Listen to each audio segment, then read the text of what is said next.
Here's the big challenge of life. You can have more than you've got because you can become more than you are. That's the challenge. And of course the other side of the coin reads, unless you change how you are, you'll always have what you got.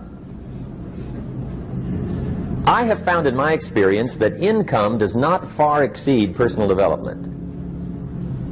Now sometimes income takes a lucky jump, but sure enough, unless you grow out where it is, it'll usually come back where you are. Life has strange ways. If somebody hands you $1 million, best you become a millionaire quickly, so you get to keep the money. Otherwise, sure enough, it'll disappear. Somebody once said, if you took all the money in the world, divided it up equally among everybody, it would soon all be back in the same pockets. Incredible. Success is something you attract, not something you pursue. Success is looking for a good place to stay. So instead of going after it, you work on yourself. Personal development. See, the major question to ask on the job is not what are you getting. The major question to ask on the job is what are you becoming? See, the big question is not what am I getting paid here. The big question is what am I becoming here? Because true happiness is not contained in what you get. Happiness is contained in what you become. So that's our major subject for tonight, personal development. Of all the assignments Mr. Shoaff gave me at age 25, this was probably the most difficult. In fact, I'm still working on this one. I think it's an unending challenge to see what you can become. The next subject is called Basic Laws. And it's good to study the basics. And I call these basics primarily because they come from the Bible. Now, I'm not a theologian or a minister, and that'll be apparent. But Mr. Shoaff taught me that the Bible was a good textbook for ideas and stories and success equations, how to live the better life. I found out that was true. He also taught me that the Bible is as practical as it is spiritual, and I found out that's true. If you look at your bank account and your income and you're not happy, there are several places in the Bible to check to see what the heck's wrong so you can make the changes. And we're going to cover some of those tonight, called basics. Okay. The next subject is my favorite, setting goals. Mr. Shoaff taught me how to set goals. What a favor that was. One morning at breakfast, shortly after I met him, he said, Jim, let me see your current list of goals, and let's go over them and talk about them. He said, maybe that's the best way I can help you get a better direction started.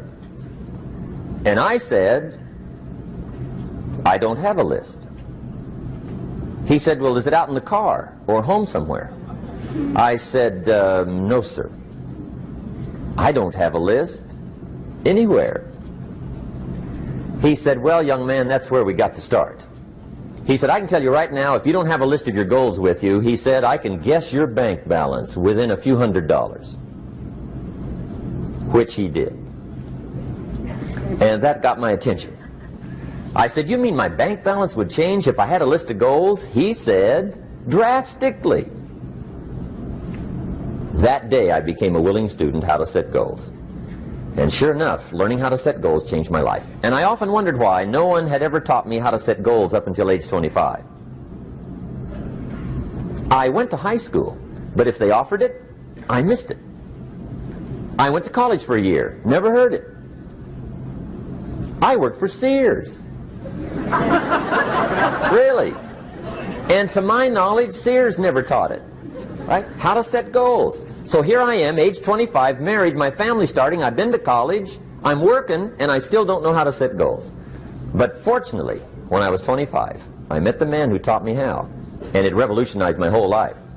Economically, socially, personally, it's incredible. So I want to share with you tonight what Mr. Shoaff shared with me, how to set goals. It can be a life changer.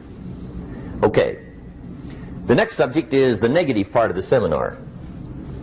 Life is part negative, so we got to talk about the negative. And this subject is called diseases of attitude. Diseases of attitude. There's a lot of things that can wreck your chances to do well. We live in a rather dangerous world, so you got to be not only wise, you got to be careful. Now, attitude diseases are just as bad as physical diseases, right? High blood pressure, heart trouble. I mean, a lot of things will ace your chances to do well. So you've got to be careful. And attitude diseases are deadly. I mean, they'll destroy all the good things you start. Okay? So we'll go through those attitude diseases, how to spot them, how to look for them, what they are, and the cure. And I'm a pro on these because I've had them all, so I can give you excellent advice on these. Now, the last subject we're going to consider tonight is called the day that turns your life around. The day that turns your life around. And under this subject, we're going to talk about the emotions that can change your life. Human beings are emotional creatures, and emotions are powerful for life change. Now, of course, emotions are so powerful they can go either way on you. Emotions can either build or destroy. So you really have to employ emotions properly. We call civilization the intelligent management of human emotions. If you can intelligently apply your emotions in the right direction, no telling what can happen. Could turn your life around one day would be sufficient. So we'll talk about those. Okay. Now that's a lot to cover in one evening, but we'll keep at it here and see if we can't get it all done. I'd like to have you now jot down the theme of the seminar. Every seminar should have a theme, I guess. We've got one. It's on some of our literature if you happen to notice it, but if you didn't, for your notes, here it is. The theme of the seminar goes like this: the major key to your better future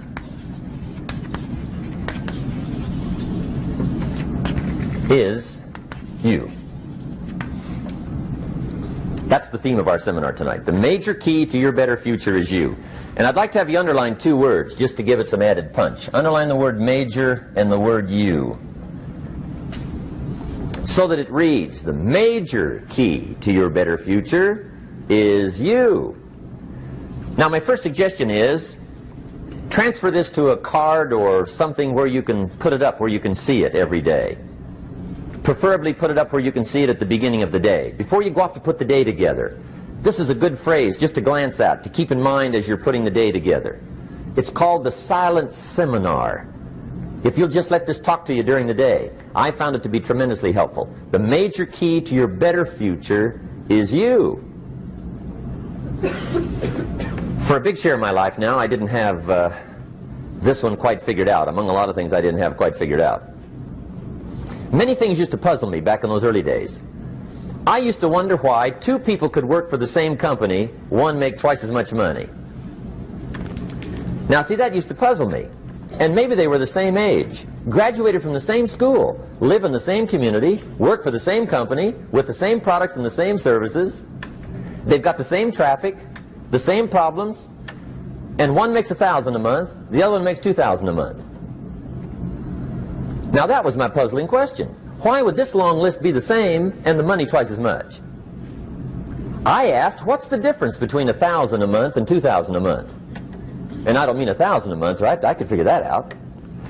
But what makes the difference? Why would one person do twice as well, 3 times as well? Speaking economically. Now, I know there's more than one way to do well. I understand that.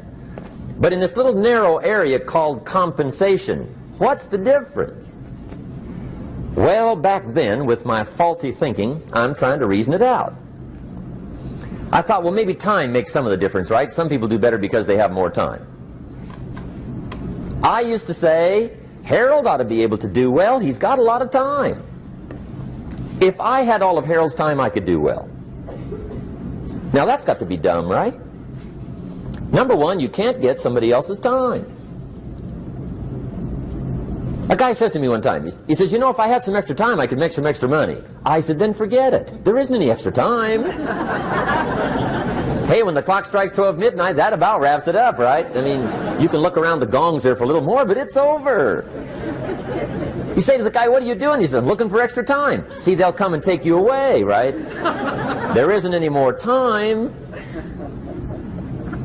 Now, if you can't get more time, which you can't, what could you get more of that would make a difference in economic results? And here's the key word. Make it a part of your notes. We're going to consider it tonight. The word is value. And I have a little phrase for your notes. Value makes the difference in results. Value makes the difference. You can't get more time, but you can create more value.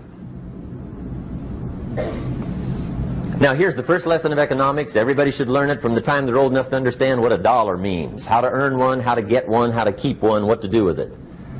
First lesson of economics. We primarily get paid for value. That's lesson one. Bringing value to the marketplace, that's how you get paid. You don't get paid for the time. I know it takes time to bring value to the marketplace, but you get paid for the value, not the time. Now, since that's true, here's one of the key questions of the evening. Is it possible to become twice as valuable at the marketplace and make twice as much money in the same time? Could you become 3 times as valuable? Make 3 times as much money in the same time? Is that possible? The answer is yes, if. And it's always if, right? Life is known as the big if. Harry Truman once said, life is iffy. How true. And here's the big if we're going to consider it tonight. It's possible to do much better at the marketplace if you go to work primarily on yourself. And that's the theme of our seminar tonight. Learning to work primarily on yourself. People have asked me for the last 24 years, how do you develop an above-average income? And the answer is, become an above-average person. Develop an above-average handshake. Some people want to be successful, they don't even work on their handshake. As easy as that would be to start on. They let it slide, they don't understand. Develop an above-average smile. Develop an above-average excitement. Develop an above-average interest in other people. Develop an above-average intensity to win. See, that'll change everything. Probably one of the most frustrating experiences in life is looking for an above-average job with above-average pay without becoming an above-average person. It's called frustration.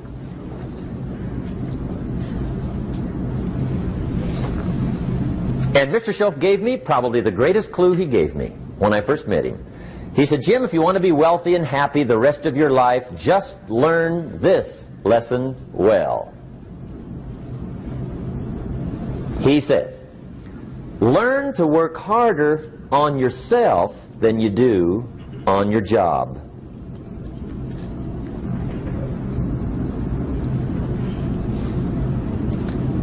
Then Mr. Shoaff gave me probably one of the most important clues among so many things he taught me, but this was in those early days. Mr. Shoaff was very kind, but he was also very abrupt. And he had these interesting questions to ask. I'm giving him a little rundown one day on how things hadn't worked out for me. He said, Mr. Rohn, I've got the answer for you if you will listen carefully. And listen carefully I did that day and for the next 5 years. If somebody's wealthy and happy, you gotta listen. He said, Jim, I've only known you a short time. But he said, it's already my honest opinion that for things to change for you, you've got to change. That wasn't quite the answer I was looking for. But that's the answer he gave me, and I pass it along to you on this warm summer evening in Anaheim, California, 1981. For things to change for you, you've got to change. Otherwise, it isn't going to change. Before I met Mr. Shoaff, I used to say, I sure hope things will change. Right? That seemed to be my only hope. If it isn't going to change, I'm in serious trouble. And then I discovered it isn't going to change, so I'm in serious trouble.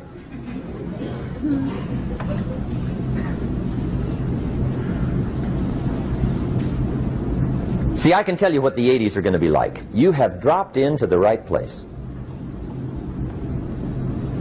I did a seminar one time for Standard Oil executives and management in Honolulu. And we're having a conference one day around this big conference table. And one of them said to me, Mr. Rohn, you know some fairly important people halfway around the world. What do you think the 80s are going to be like? I said, gentlemen, I do know the right people. I can tell you. So they all listened very carefully. And I said, gentlemen, based on my wide experience, I can really honestly say to you, in my opinion, in the 80s, it's going to be about like it's always been. Aren't you glad you came? That's inside. I don't pass that around just everywhere. Now, of course, I said that to make a point, but I also said it because it's accurate. It's going to be about like it's always been. It isn't going to change. The tide comes in, and then what? It goes out. For 6,500 years that we know of, recorded history, and probably long before that. So it is not going to change. It gets light, and then what? It turns dark. 6,500 years. See, it's not likely to change. And we're not to be startled by that. If the sun goes down, the guy says, what's happened, what's happened? It means he hasn't been here long, I guess, right? It always goes down about this time.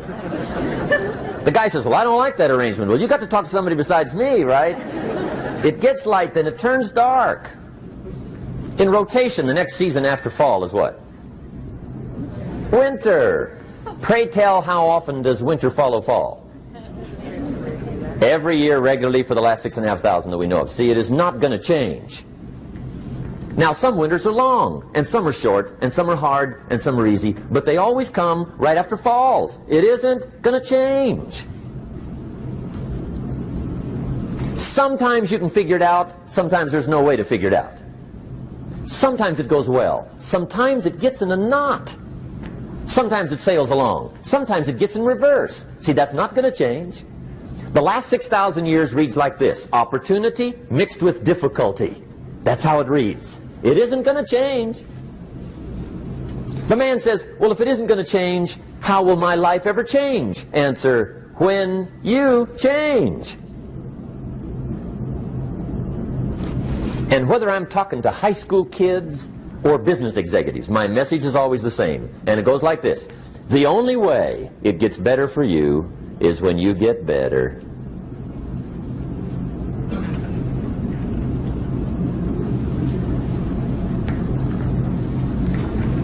Let me give you the 4 major lessons in life to learn. Here's 4 majors.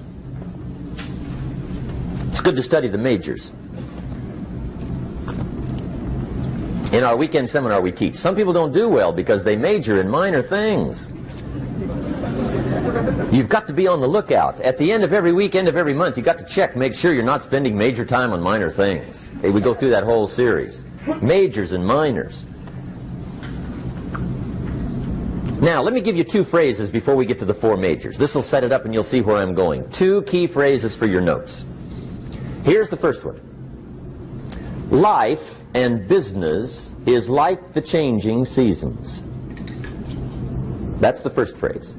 Life and business is like the changing seasons.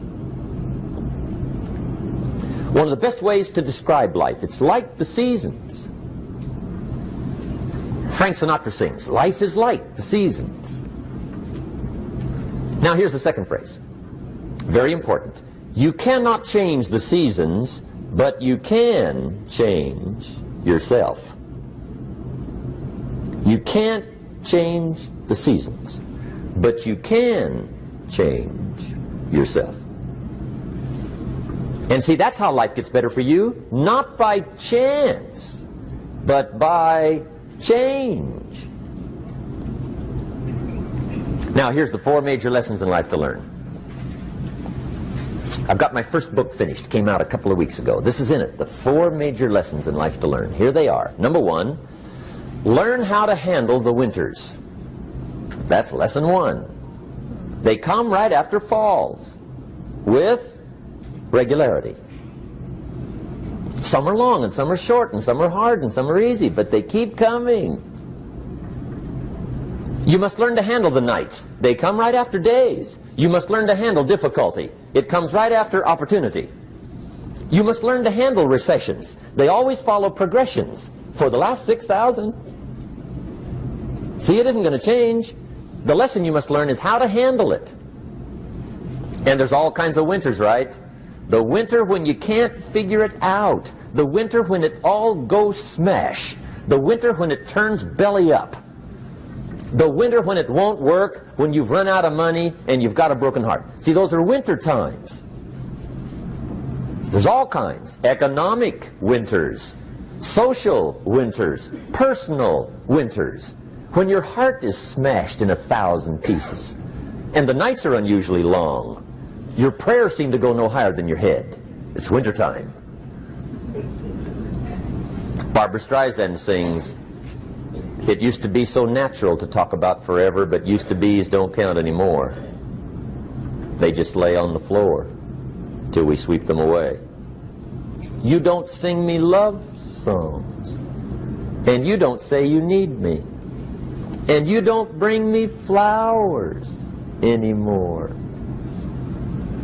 A song of winter. But see, the disappointments come. Those are normal. That's part of life. But the question is, how do you handle it? How do you handle the coming winters and the disappointments and the down times? Well, you can't get rid of January by tearing it off the calendar. But here's what you can do. You can get stronger, you can get wiser, and you can get better. The winters won't change, but you can. And that's how life changes for you. See, before I understood, when it was winter, I used to wish it was summer. I didn't understand. When it was hard, I used to wish it was easy. I didn't know. And then Mr. Shoaff gave me a part of his very unique philosophy when he said, "Don't wish it was easier, wish you were better." See, that triggered my whole life change. Don't wish for less problems, wish for more skills.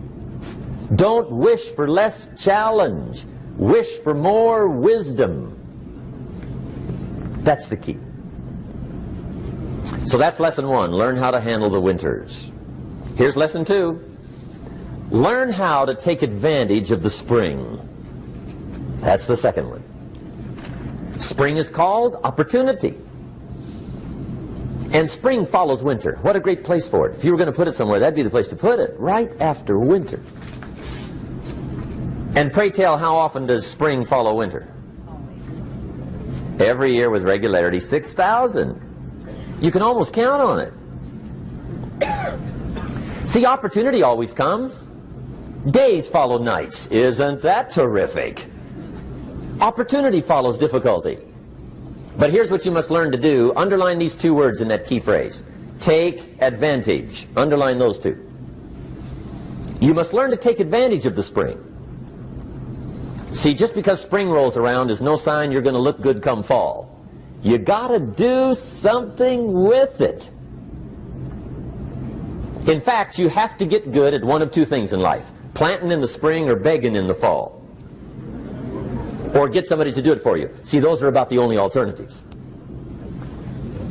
Now here's what else you must do. Take advantage of the springs quickly, because there's only a few. Just a handful of springs have been handed to each of us. They don't come forever. Life is fairly brief. So you got to read every book you can get your hands on what to do with your springs while they're here. And take advantage, they soon run out. The Beatles wrote, "Life is so short." And for John Lennon, it was extra short. But life is brief. Elton John sings, "She lived her life like a candle in the wind." It's brief. So whatever you're going to do with your life, you got to get at it. Don't just let the springs pass. Here's the third major lesson in life to learn. Learn how to protect your crops all summer.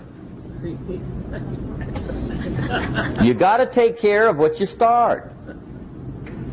Sure enough, as soon as you've planted your garden in the spring, the busy bugs and the noxious weeds are out to take it.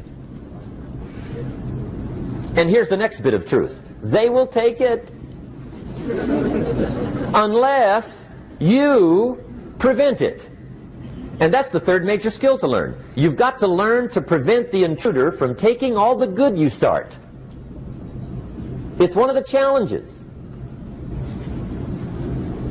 Here's two key phrases under number 3. First one, all good will be attacked on this planet. Maybe not the next one we get to, but on this one, all good will be attacked. Every garden will be invaded. Not to think so is naive. And here's the second phrase.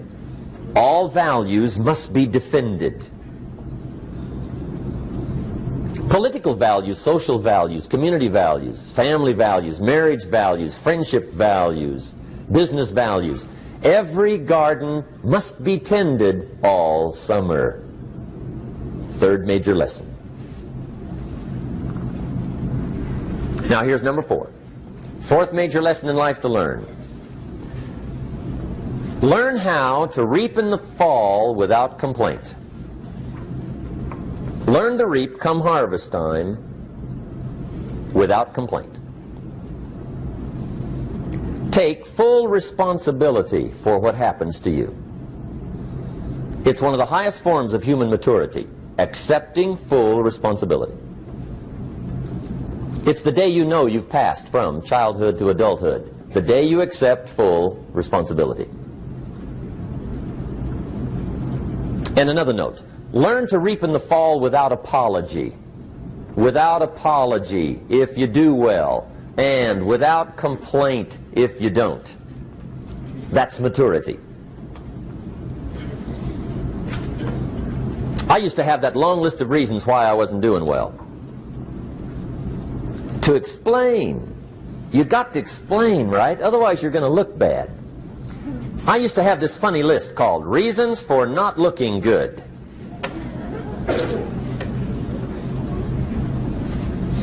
I used to blame the government. I mean, you can believe that or not. It was at the top of my list. I had a lecture second to none. The government. That was on my list. I used to blame taxes. Look what you got left after they take everything. And they expect you to do well. That was on my list there. Prices, that one's easy, right? You walk into the supermarket with $20, come out with a little half bag. So I had that on the list. I used to blame the weather. I blamed the traffic. I used to blame my car. I blamed the manufacturers. I used to blame the company. I blamed company policy. I used to blame the training program. I blame my negative relatives. They were always putting me down. I blame my cynical neighbors. They're just selfish, looking out for themselves. Won't loan you money? They were on my list.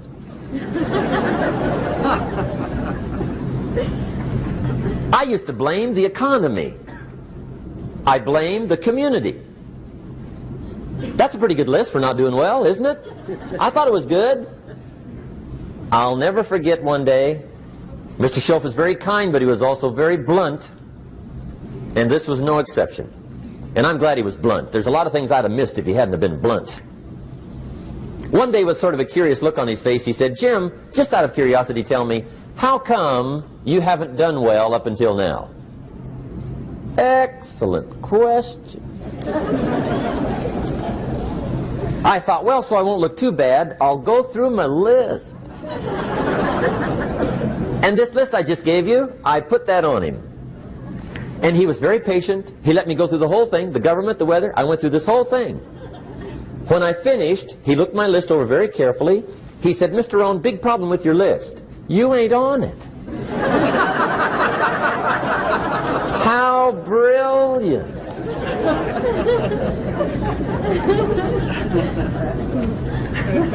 When I went to work for him a few months later, I learned very quickly to tear up my list, reasons for not doing well, and I threw it away. And I got me a fresh piece of paper. And I put one word on it. Me. There's a Black Heritage spiritual that says, "It's not my mother nor my father, nor my brother nor my sister, but it's me, oh Lord, standing in the need of prayer." See, I used to blame everything outside. And then let me give you a little philosophy that helped turn my life around. For your notes, here it is. It's not what happens that determines the quality or the quantity of your life. It's not what happens. And the reason is because what happens happens to about everybody. No different. The sun went down on all of us last night. A common event, a happening. And I found out that the same things can happen to two different people. One gets rich and one stays poor. Why is that? It's because it's not what happens, but rather it's what you do that changes everything. So that's a key phrase. It's not what happens, it's what you do. What happens is about the same. You might put that in parentheses here. Same. What people do, that's what's different. Anything can happen, right? Everything can happen. I've heard all the stories. I've been one of the stories. Hey, we could all tell stories all night long, right? Happenings. Anything can happen. Have you heard of Murphy's Laws? Anybody here heard of Murphy's Laws? Okay, most of you have. Murph had these laws. One of them was, if anything can go wrong, it will. That's one of Murphy's Laws. He was not one of the great positive speakers of the day. But anyway, it's still true though, right? Anything can go wrong, everything can go wrong. For sure. I've fallen out of the sky so many times. Once to the tune of a couple of million. Devastating. Took me a while to survive that one. Now, it wasn't all that much, but it was all I had. Right? I mean, that's when it's much, right? When it's all you got. If you got 3, 2 go, you got 1 left, you ain't looking that bad. But when it all goes, has anybody been there when it all went? Anybody?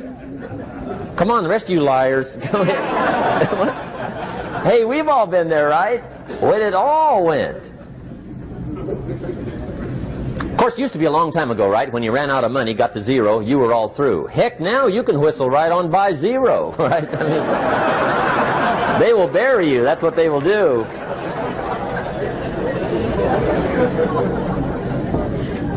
But see, those are the happenings, right? Everything can happen. Anything can happen. But it's not the happenings. It's what you do about it. Somebody says, yeah, but you don't understand the disappointments I've had. Come on. Everybody's had their share. Disappointments are not special gifts reserved for the poor. Everybody has them. The difference is what you do about them. It's not the weather. I used to blame the weather, and I discovered it rains on the rich. So see, that won't help. 2 men wake up one morning, there's a rainstorm on. One of them looks out his window, sees the rainstorm, and he says, wow, what a storm. With weather like this, they can't expect you to go out and make sales. He stays home. Same morning, the other guy looks out his window, sees the same storm, says, wow, what a storm. But he says, you know what, with weather like this, what a great day to go out and make sales. Most everybody will probably be home, especially the salesman.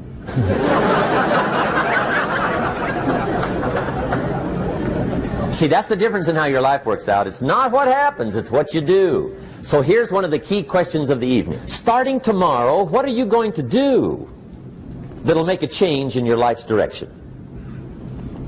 Good question. What are you going to do starting tomorrow that'll make a difference?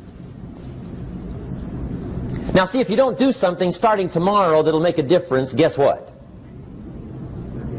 It's gonna be the same. And see, that way you can guess what the next 5 years are going to be like. Look at the last 5. Because the next 5 are going to be like the last 5 unless you, major key, tomorrow, change it all. Or change a little, or change something, or don't change. It's choice time. You can do whatever you want. But it's nice to know any day you wish you can change your whole life.